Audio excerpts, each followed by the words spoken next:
I'd like to tell one Kenny Rogers story.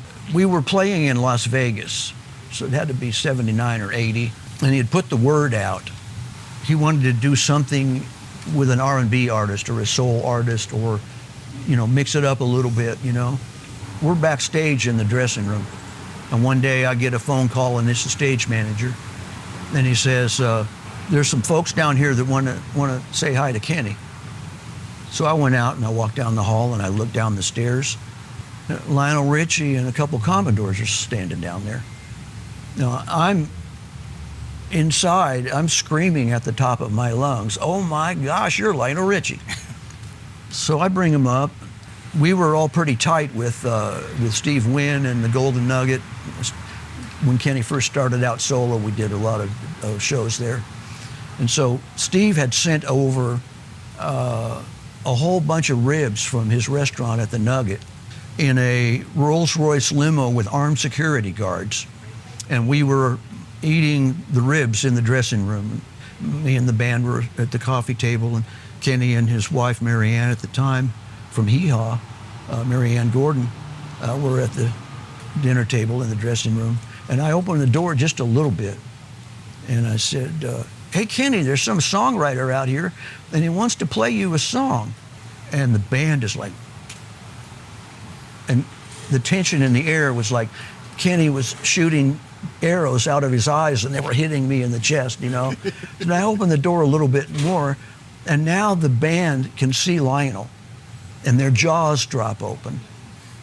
And he walks into the room, and he goes across the dressing room over to this old rinky-dink upright piano in the corner, and he goes, "Lady, ba-da-da-da-da-da-da-da-da-da-da. You like it?" And Kenny says, "Well, if you finish it, I'll do it." So a couple months later, they recorded the song.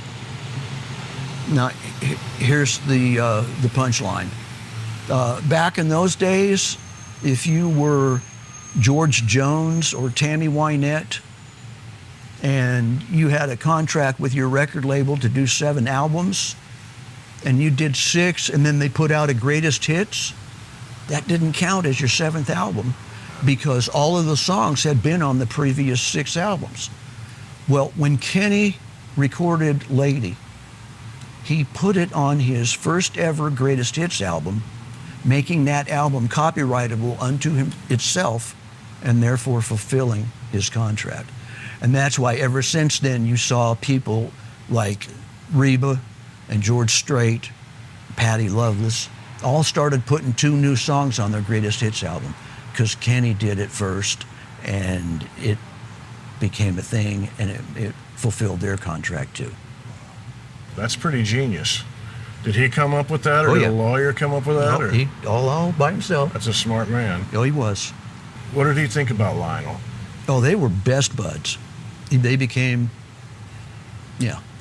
In fact, Kenny owned a Dino De Laurentiis mansion on 13 acres at the top of Beverly Hills at one point. And there was 2 guest houses on there, and Lionel rented one of them to stay there. The Commodores released Lady first, didn't they, and then Kenny? No. People, when you see all these things online, they said, "Oh, it's a Commodore's cover," or "It's a Lionel Richie cover." It's not true. He wrote it for Kenny, and Kenny did it first. That was the whole point, because he had the word out. He was looking to do something like that. Yeah. So, I have a false memory from childhood because I think I was just aware. Well, he did.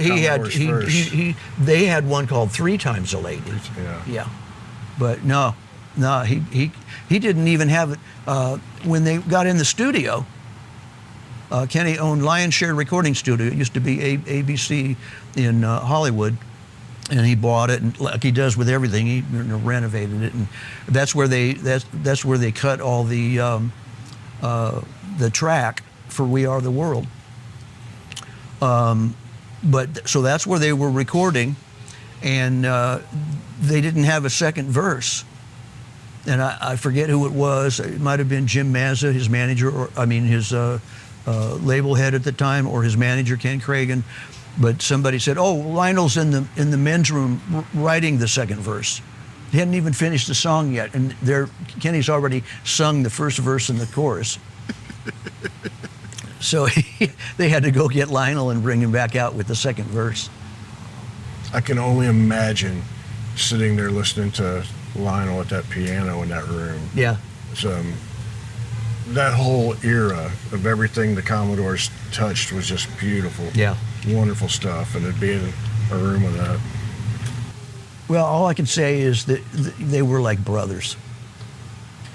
And, you know, they hung out a lot together. And they did a lot together.